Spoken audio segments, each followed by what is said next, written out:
Hey, it's Rachel Cooke, your modern mentor. I'm the founder of Lead Above Noise, where we help leaders activate performance and engagement without burnout.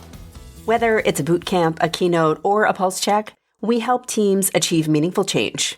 If that's something your organization could use, reach on out. Okay, so today's episode is going to be about getting your ideas really heard by the right people. But it's going to start with Ruth, my dog.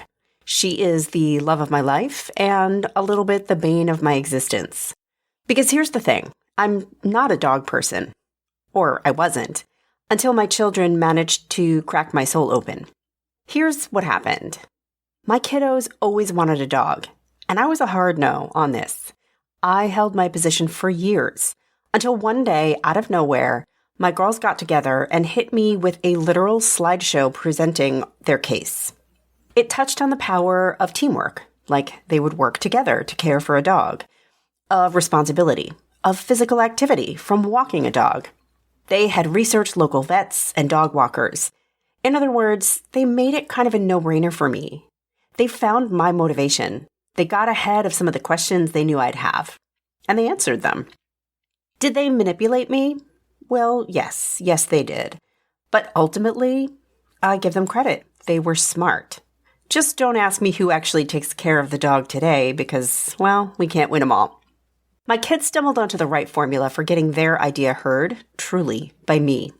How often at work do we just throw out ideas expecting them to land without really thinking about how to position them for a yes? That's what we're talking about today. How to make sure your ideas actually get heard and acted on. So let's jump in. It starts with knowing your audience.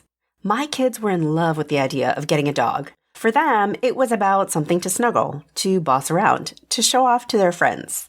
And yet, if you'd watched the slideshow they'd prepared for me, you'd have heard all about teamwork and responsibility and exercise, because they know that these are values that I hold, and I was the one who needed convincing. So for you and your idea, know what you love about it and stay true to that. But also think long and hard in advance about whose support or endorsement or permission you need. What's top of mind for them? What problems or challenges are keeping them up at night? What opportunities are they striving to capitalize on? What are they frustrated by or bored with? And what have you seen captivate them or hold their attention?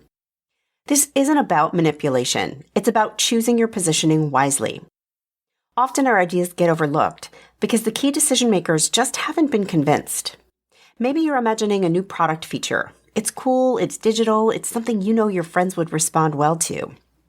Before you make the pitch, pause and ask yourself, how does this address something that's been on the minds of senior executives at work? Are they looking to close a profit gap? To attract a younger market? Consider how to build this into your pitch before you start. Next, strip out the risk. People don't resist new ideas because they're bad. They resist them because they sound risky or complicated or like extra work. The trick? It's make your idea feel easy and relatively low risk. For my kids, it was some of the upfront homework they did, finding care and vets and food, because they know the last thing I'm looking for is more work on my plate. Maybe for you, you use pilot language. Instead of saying, let's change this whole process, you start with, what if we tested a small version of this first? Maybe you tie it to something that's already working. Instead of making it sound brand new, which can trigger some anxiety, connect it to something the team is already doing well. You know how we're already doing X and customers are loving it? What if we applied that approach here? And make it about them. People engage with ideas that solve their problems instead of pitching your idea as an abstract improvement. This could save us time or money or just make life easier. Next, make sure you tell a story. My kids knew that my resistance was largely about the inconvenience of having a dog, of not being able to spontaneously leave all day, and having to manage vet appointments. And yeah, they'd done some research to address those points.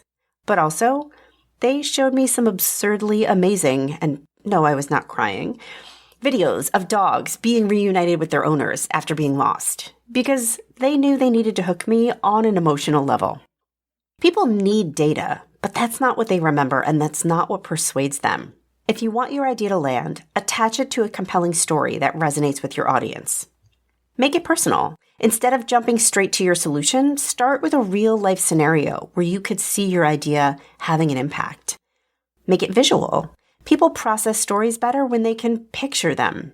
Use an analogy or an image or share a quick video. And tie it to a shared experience. If everyone in the room has struggled at some point with this thing, talk about how it is addressing a collective and common pain point that we all know. And finally, close with action. Even if people love your idea in the moment, they are likely to forget about it as soon as the meeting ends. This is why follow-up is key. Did I mention my kids had found the breed they wanted and presented me with contact information of a breeder? Ugh, it was awful. Anyway, here's how to keep your idea moving without feeling pushy. Casually reference it in future conversations. Hey, I've been thinking more about that idea we talked about. Here's one way we could test it. Maybe find an early champion. Before a big meeting, run your idea by someone who can back you up after the conversation.